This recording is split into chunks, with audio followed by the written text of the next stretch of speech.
Kung mapapansin nyo, ang dami ng away ngayon, ang dami ng gera, ang dami ng conflict. Hindi lang mga experts ang nagsasabi na malapit na tayo sa malaking digmaan sa buong mundo. Marami na rin yan, kahit yung mga religious at yung mga prophecy, noong pa sinasabi, kahit na sa Bible yan eh. So talagang makikita mo, hindi lang experts, lahat na talagang padami na ng padami yung conflict. And kahit sa social media, makikita nyo, paggalit ng paggalit yung tao. Painit ng painit yung ulo at parang hindi na mapipigilan yung malaking gera. Diba? Ano ba mangyayari pag nagkaroon ng gera? Diba? So meron ako mga tips, paano magagawa natin, paano tayo maghahanda. Meron akong practical side preparation. Alam niyo naman ako, laging practical tips. Pero meron din akong mga spiritual tips na tingin ko kasing halaga. Okay? On the practical side muna, yung magagamit ng kababayan natin, expect natin, oras na may conflict sa ibang parte ng mundo o dito sa atin, kung masasali tayo, talagang magmamahal ang presyo ng bilihin. Talagang mahal yan. May mag-hoarding, mababawasan yung pagkain, mababawasan ng trabaho, mababawasan ng salary, at sa tingin ko, pati ang ayuda ng gobyerno mababawasan. Hindi na rin makakasustain kasi kung wala rin pagkukunan ng pera. Yan ang talagang mangyayari. Kasi kung titingnan nyo sa kasaysayan, bawat gera talagang gutom. Gutom lahat. All sides. Yung victor at yung loser, parehong talo. Parang nagbugbugan eh. Parehong lugi talaga. Ano magagawa natin on the practical side, di ba? Since wala naman tayo sa decision making. Number 1, kailangan natin magtipid. Kung ano meron kayo ngayon, itipid nyo na. Kung may balak kayo mag-trip, mag-enjoy, o mag-party, baka pwede pagliban nyo muna, di ba? Itago nyo muna yung pera nyo para just in case may gulo in the future, meron tayo dudukutin na para sa pagkain at para sa gamot. Just in case may magkasakit. Number 2, kung nasa probinsya kayo, meron kayong maliit na lupa, di ba? Subukan nyo na taniman. Kasi yan talaga kailangan natin, food security, food talaga. So kung magtatanim kayo, kahit makadagdag lang konti, okra, kamatis, whatever, makakabawas yan sa gastos nyo. Yun na rin ang, baka pag magulo na, wala na ring silbi ang pera eh. Oo. Later on, mawawala ng silbi ang pera. May silbi na lang yung pagkain. So, number 3, kailangan rin tayo mag-save konti ng food and money. At least for a few days, dapat ready tayo just in case may conflict. Number 4, practical tips. Ito yung problem natin pag nuclear war. Di ba? Pag nuclear war, marami na akong video sinuturo sa inyo. Sa nuclear war, talagang wala tayong laban, pero may first aid dyan. Ready na yung mga mayayamang bansa sa first aid. Yung potassium iodide, inuulit-ulit ko. Potassium iodide, mabibili pala yan online eh. Sa online, meron na silang nuclear preparation. May mga gamit, radiation testing, potassium iodide para sa isang pamilya. Diba? Tapos yung mga gloves nila, ready na rin yan. Kasi nga, nuclear fallout yan eh. Pag tinamaan yan yung katawan natin, masisira ang thyroid, cancer causing yan eh. Dapat nga, nasa loob ka ng bahay. Diba? Yan ang number 5. Dapat maghanap tayo ng safe place. Saan tayo magtatago sa gera? Pag may nuclear war, saan tayo magtatago? Kailangan sa building na may bato na makapal yung dingding. Diba? Kung hindi, papasok din, especially within the 24 hours, doon pinakadelikado. Sa ibang bansa, may mga bomb shelter, may mga underground shelter, fallout shelter, binibigyan na silang potassium iodide, yung mga tao nila, ready na sila. Tayo, wala tayong nito lahat. Diba? Wala tayong nito lahat. So, yun lang. Wala talaga tayong ma-prepare. Tayo na mismo bibili ng potassium iodide at magtatago na sa isang lugar. Meron kang konting pagkain, dasal na lang na hindi malaki ang tama nitong mga nuclear fallout. Okay? Kung may chance kayo, I'm very practical, kung may chance kayo mag-abroad, may chance kayo pumunta sa lugar na malayo sa conflict, parang mga Australia, yung mga malayo-layo, mga dulo-dulo, pwede kayo pumunta. Oo, mga bata, kung may visa kayo, pwede kayo pumunta. Mas safe kayo doon habang nagpre-prepare kayo. Yan ang practical tips natin. Yan ang practical side, tipid, magtanim, mag-save, nuclear preparation, tsaka safe place. Dapat ready na tayo dito. On the spiritual side naman, para sa akin, 5 tips din. Okay? Number 1, malaking tulong pa rin yung pagdarasal para sa ibang tao. Yun lang naman magagawa natin eh. Naniniwala tayo, di ba? Prayer moves mountains, di ba? So, ang pagdarasal natin, hindi lang para sa pamilya natin, para sa kaibigan natin. Ang mas mahalaga, yung pagdarasal sa kaaway natin.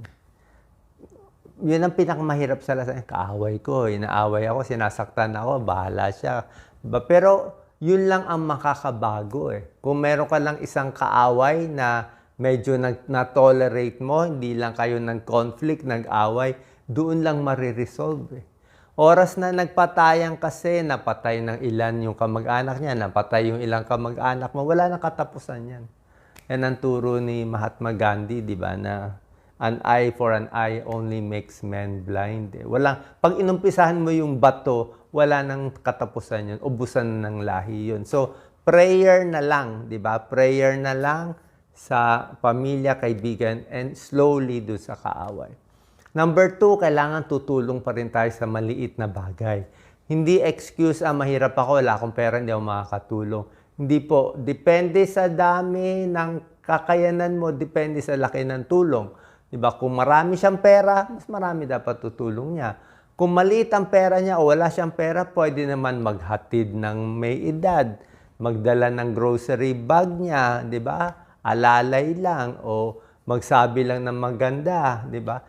Small things pwede na. Hindi kailangan malaking bagay. So, dapat tutulong pa rin tayo yung pagbibigay ng good thoughts, good action. Kasi marami sa atin depressed, mental health problems. So, kung may tatawa, mabait lang sa kanya, baka magkaroon siya ng lakas ng loob, mabuhay pa. Number 3, kailangan baguhin natin yung isipan natin. Minsan kasi pag ito ang problema nakita ko sa kababayan natin ngayon eh. Sobra na tayong galit. Isip natin itong tao masama, itong tao mabuti. Ganun na eh. Naka-label na. Kasi pag inisip natin yung isang tao ay masama, lalo siya magiging masama. Parang yung anak mo, pag inisip mo sa anak mo, ay tamad to, bobo to, ay magiging tamad, magiging bobo siya. Paano pinoproject mo, nafe-feel niya yun eh. Nafe-feel niya yun eh. Pero pag sinabi mo, hindi, maayos ka, kaya mo yan. So kahit tinatamad-tamad siya, magsisipag siya. Kung ano nga yung iniisip mo, yun ang mangyayari. So pag nag-negative thoughts tayo sa ibang tao, lalo sila madadown eh. Diba? Lalo sila madadown. Yun ang nangyayari. Ay libre naman to, libre naman dasal, libre naman positive thoughts. Bakit ayaw natin gawin? So, change attitudes and thoughts towards others. Number 4, baka pwede tigil na natin yung away at conflict sa social media. Diba? Kung magpo-post kayo, nakakasakit ba to? May masisira ba? Kasi oras na may masisira, walang mapupuntahan eh. Diba? Kung sila gusto nila manira, hindi natin makokontrol. At least tayo, na onlookers o ibang tao, dapat wag na tayong magdagdag sa apoy. Parang mob mentality yan eh. Diba? Parang nagtatapon tayo ng bato eh. Kawawa na yung tao, bato tayo ng bato. Hindi man tayo kasali. So kung negatibo, wag na natin i-spread. Diba? Grabe na kasi yung hate kahit sa isang post, isang negative comment, masakit yun eh. Kala nyo hindi masakit, masakit yun. Masakit yun. Yung hindi nag-iisip, magko-comment ng masakit. Tapos yung na-commentan, sasama loob, ko-comment ulit. Away na. Away na yun. Sira na yung araw. Siraan na yung araw. At may epekto yun. Masama rin epekto sa kalusugan. Kaya marami nagka-cancer. Marami nagkakasakit. Kasi nga, puro hate. At meron pa isang klaseng hate na hindi napapansin ng kababayan natin. Bukod sa outright hate sa social media, meron ding mga tao na hating the hate. Ano ibig sabihin? Galit siya sa mga taong salbahe, galit siya sa taong magnanakaw, galit siya sa taong sinungaling. So, pag nakahanap siya ng isang tao na nagkamali sa buhay, galit siya sa babaero.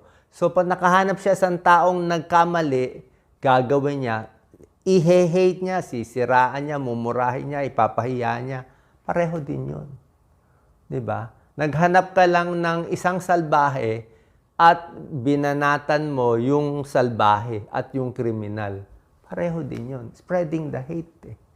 'Di ba? 'Di ba? So pareho din yun. Pareho din yung karma nun eh. O matino nga ako eh, sasabihin mo, ikaw rin naman nagbanat. So, baka na doon tayo napupunta sa cancel culture, paninira natin. Kaya nakita ko ngayon kita nyo sa Pilipinas, ang dami na. More than 95% nakikita kong post, puro hate eh. Konti na lang nag-spread ng positive. Kaya tiis tayo doon. Number 5, balik tayo sa mission natin. Ano ba mission natin as human being, di ba?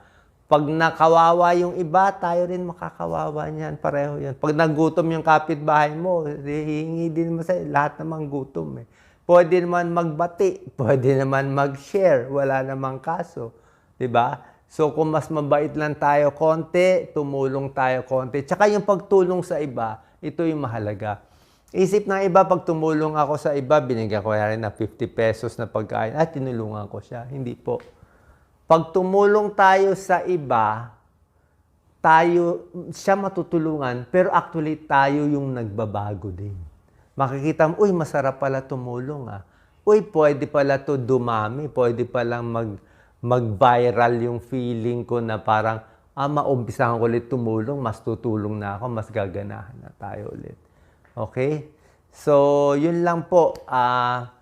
More focus tayo sa ibang tao, huwag tayong masyadong mag-focus sa sarili natin. Sa tingin ko, yun ang mission natin. Baka hindi natin mapigilan yung kaguluhan sa mundo, huwag tayong magpapatalo. Malay nyo, may 1,000 years of peace eh. Hindi na natin naabutan yan.